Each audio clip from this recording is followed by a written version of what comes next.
आज की क्लास को स्टार्ट करें बच्चे। देखना, आज की क्लास में हम लोग सीखने वाले हैं कूलम्ब्स लॉ के कुछ क्वेश्चंस को।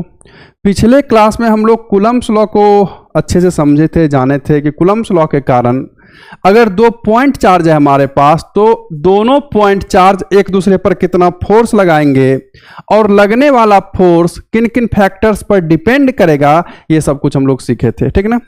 आज की क्लास में हम उसी टॉपिक को आगे बढ़ाएंगे बाबू और उस पर कुछ क्वेश्चंस करेंगे। ठीक, तो टॉपिक क्या है? Questions on Coulomb's law. ठीक ना। यहाँ कुछ थोड़ा सा मिस्टेक जैसा है, बढ़ते हैं आगे। देखिए पहला क्वेश्चन क्या है हमारे पास। पहला क्वेश्चन है कि दो बिंदु आवेश है, दो बिंदु आवेश ए और बी है। ठीक ना, जिन पर क्रमशः प्लस क्यू और माइनस क्यू आवेश है। ठीक, देखना दो बिंदु आवेश है, एक पर आवेश है प्लस क्यू और दूसरे पर आवेश है माइनस क्यू। ठीक, ऐसा क्वेश्चन में लिखा हुआ है। कह रहे हैं कि एक दूसरे से कुछ दूरी पर स्थित है। हमने भी कुछ दूरी पर रख दिया दोनों आवेश को, प्लस क्यू और माइनस क्यू को, दोनों आवेश को रख दिया। कह रहा है कि अभी इनके बीच जो लगने वाला बल का मान है वो F है। देखो आप जानते हैं कि दो बिंदु आवेश अगर एक दूसरे से कुछ दूरी पर रखे होते हैं तो दोनों एक दूसरे पर बल लगाते हैं। ठीक ना, उस बल का मान दिया है ये F। ठीक, अब क्या कह रहा है कि यदि A का 25% आवेश B को स्थानांतरित कर दिया जाए तो आवेशों के बीच लगने वाला बल क्या होगा। क्वेश्चन को समझना। पहले मान लो कि दो आवेश रखा हुआ है ऐसे, दोनों के बीच की दूरी है D। कितना है? D, ऐसा दूरी है D। ठीक ना, तो दोनों एक दूसरे पर कितना बल लगाएगा बाबू? अगर आप बल का फॉर्मूला लिखेंगे तो लिखेंगे F = K, पहले चार्ज का मैग्नीट्यूड Q, दूसरे आवेश का मैग्नीट्यूड Q और बीच के डिस्टेंस का स्क्वायर। इतना ही बल लगाएगा। ठीक, और ये दिया भी है F, इसलिए हमने इसको F लिखा।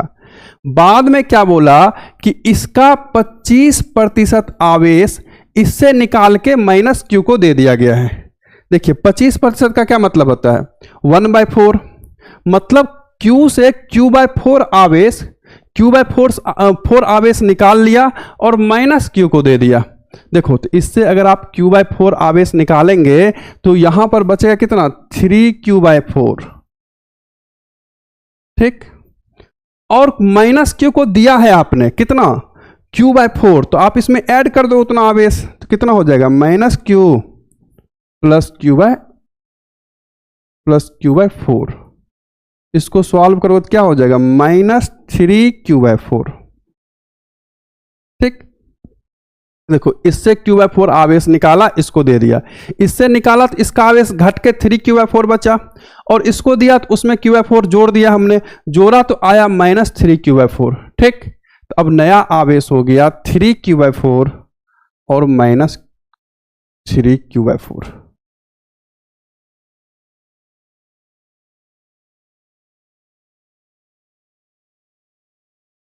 -3Q/4। ठीक, ऐसा कुछ। अब पूछ रहा है कि जब एक बार आप आवेश स्थानांतरित कर दिए, एक से निकाल के दूसरे में आवेश आप दे दिए, तो ये दोनों आवेश एक दूसरे पर कितना बल लगाएगा ये बताइए। तो नॉर्मल है, बल का फॉर्मूला आप जानते हैं, और बल का फॉर्मूला क्या होता है? F = K Q1 Q2/r²। यही ना, फिर से हम वही लिखते हैं फॉर्मूला। यहां पर दूरी में कोई अंतर नहीं किया, दूरी सेम है। ठीक ना, दूरी में कोई अंतर नहीं है। पहले जितना दूरी था दोनों आवेश के बीच D, अभी भी दूरी D ही है। ठीक, तो आप बल क्या लिखेंगे?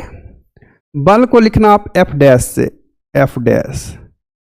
देखो क्योंकि F तो यहां पर रिप्रेजेंट किए हो, आप F यूज कर लिए हो, तो कुछ अलग वहां पर लिखने के लिए हमने F' लिख दिया। तो आप लिखोगे F' = K, पहला आवेश है 3Q/4, आप लिखेंगे बाबू 3Q/4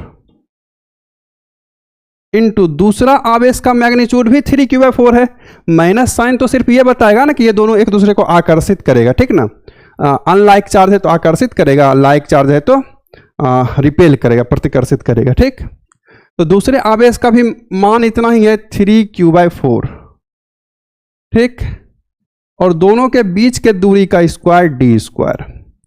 देखिए इसको सॉल्व करोगे 3 × 3 9, 4 × 4 16, तो आप लिख सकते हैं f dash is equal to 9/16 k q × q/d²। ठीक, अब देखिए आप जानते हो ना कि k q/d² का वैल्यू f था। ठीक, तो इस पूरे के जगह पर हम f लिख दे रहे हैं।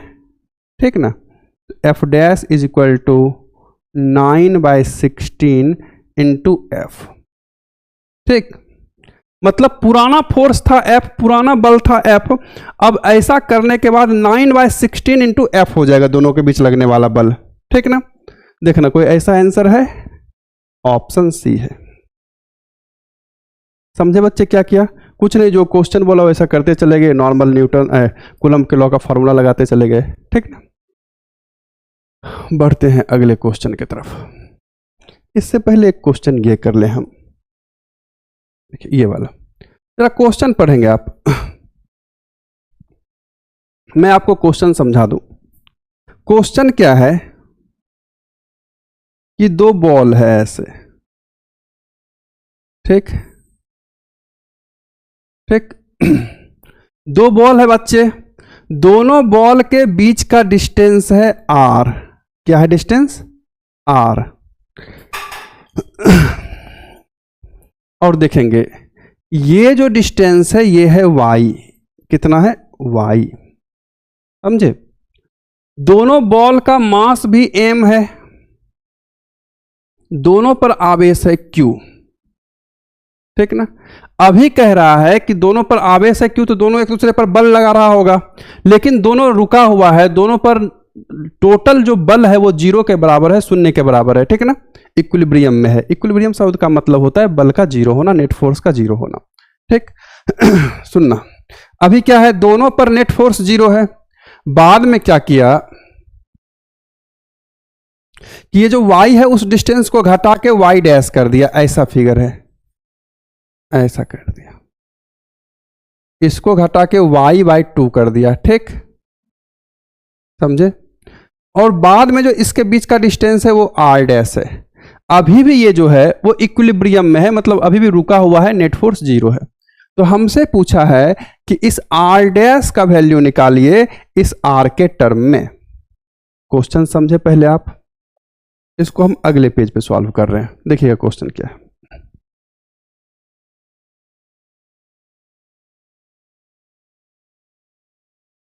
पहले एक बॉल ऐसे था, दूसरा बॉल ऐसे था, दोनों के बीच की दूरी r थी, यहां से ये डिस्टेंस y है।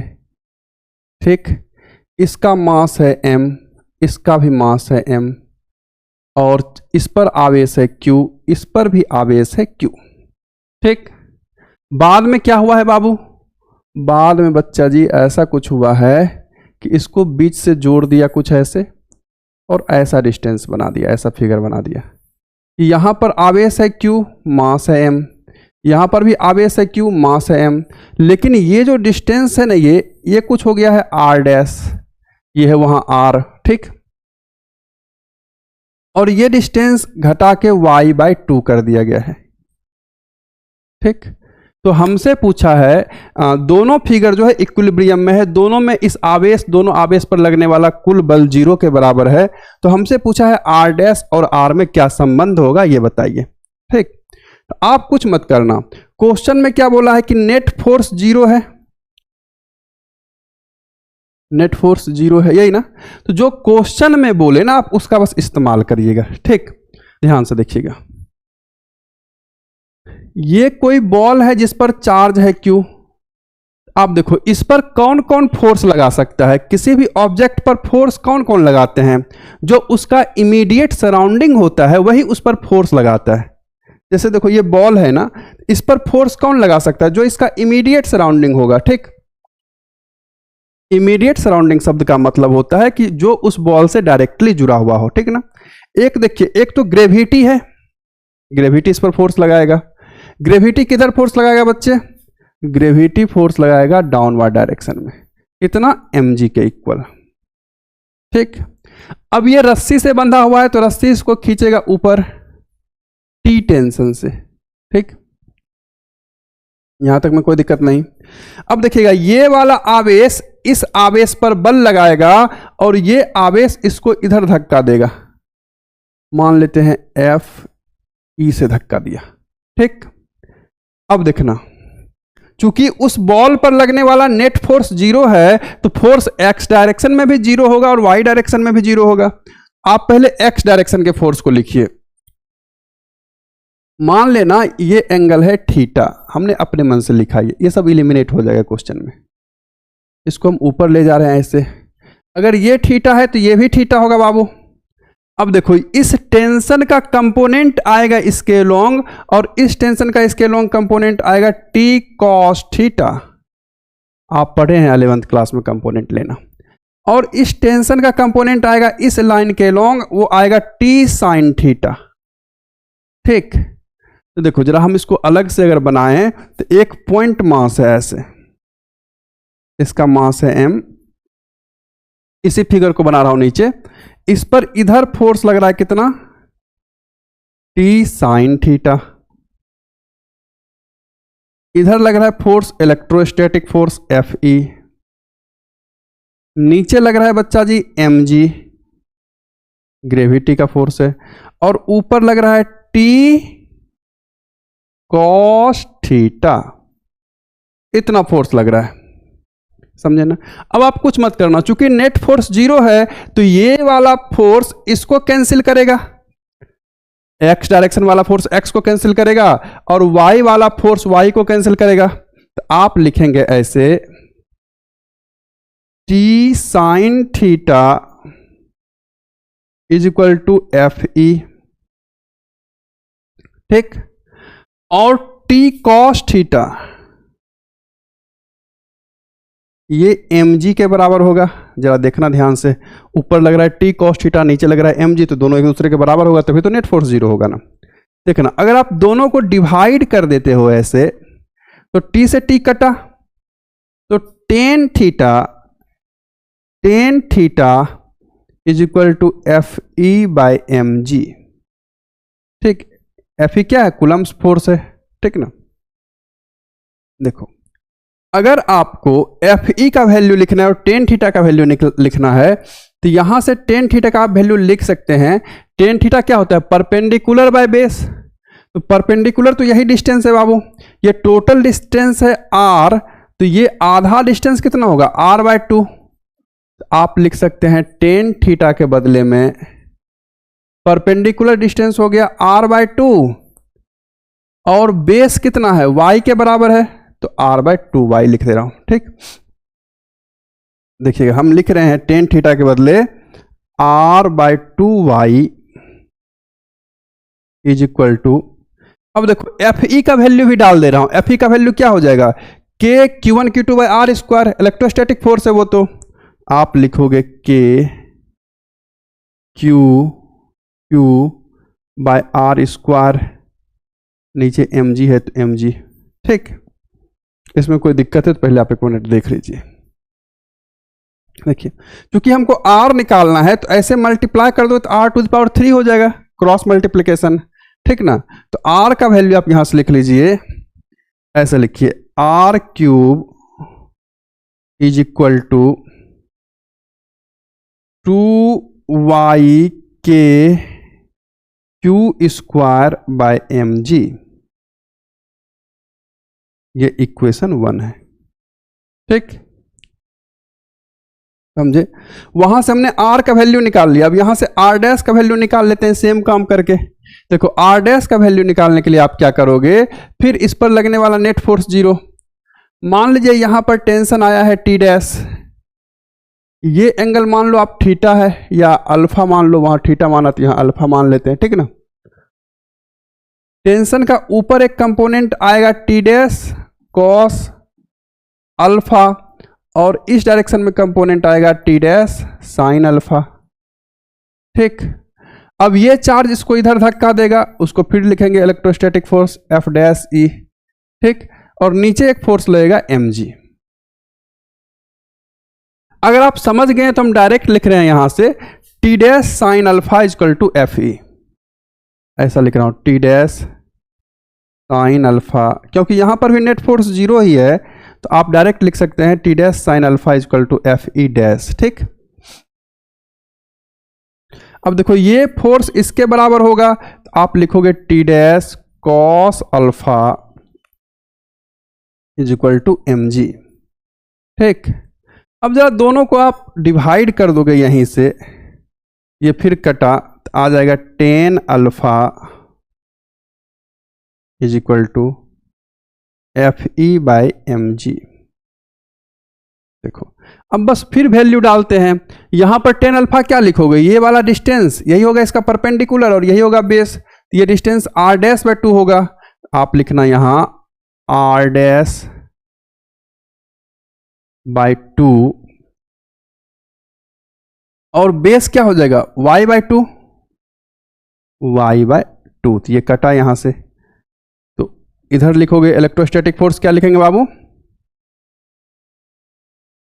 के Q Q by R dash का स्क्वायर और नीचे एम जी।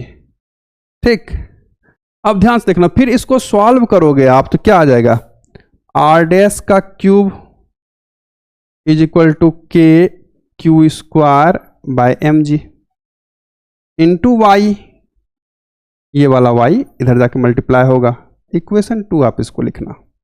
ठीक, समझे बातों को। अब हमको निकालना है आर क्यूब और आर डैश और आर में रिलेशन। ठीक ना, आप क्या करिए कि 2 इक्वेशन 2 को डिवाइड कर दीजिए 1 से। हम ऊपर वाला थोड़ा सा इरेज कर लेते हैं ताकि क्लियरली लिख पाएंगे।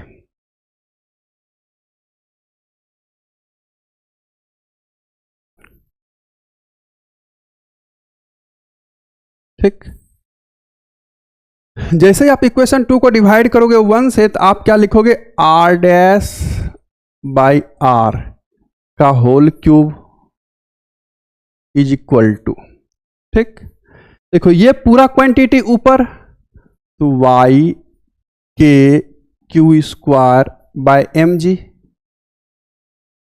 और नीचे क्या होगा बाबू, 2y K Q square by M G. इस चीज को देखिए जरा, हमने ये वाला वैल्यू ऊपर लिखा है, ये वाला यहां पर, और ये वाला वैल्यू नीचे लिखा है। ठीक ना, आप ध्यान से देखोगे तो ये पूरा चीज कट जाएगा, बचेगा सिर्फ 1/2। क्या आया बाबू, आर डैश बाय आर का whole cube is equal to 1/2। अगर आप क्यूब को उधर लेके जाओगे तो आप लिखो क्या, R dash by R is equal to 1/2 to the power 1/3। ठीक, तो आर डैश को आप लिखेंगे R dash is equal to R by 2 to the power 1/3, that means R dash is equal to, इसको अच्छे से लिखोगे तो ऐसा कुछ लिख पाएंगे आप, ऐसा आर और यहां 3। ठीक, समझे। देखते हैं ऐसा कोई ऑप्शन में है या नहीं। हाँ ऐसा है ऑप्शन, ये वाला एक्चुअली यहाँ पर ये बी है, ये सी है, ये डी है। ठीक है ना, तो ऑप्शन डी, समझे बातों को। आर बाय क्या आया, 2 टू द पावर 1/3। ठीक ना,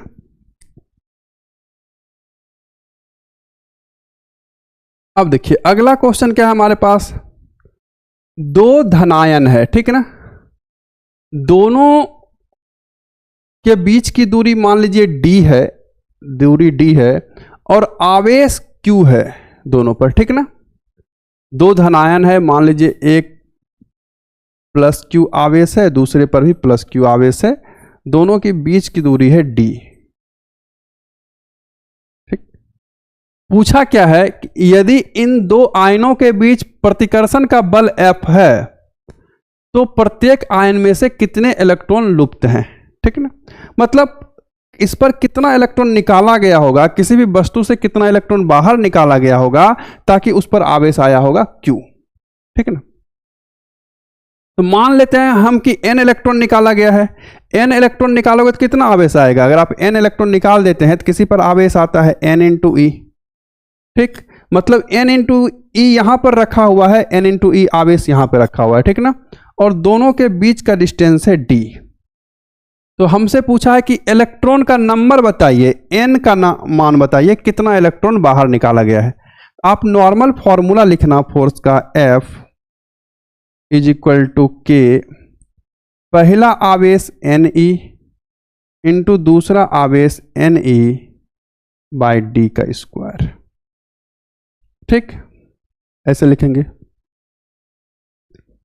इसको सॉल्व करोगे तो क्या हो जाएगा, के Ne का स्क्वायर बाय डी का स्क्वायर, ठीक है। हमको n का मान निकालना है, सभी को इस तरफ कर दीजिए। तो हम ऐसा लिख रहे हैं, F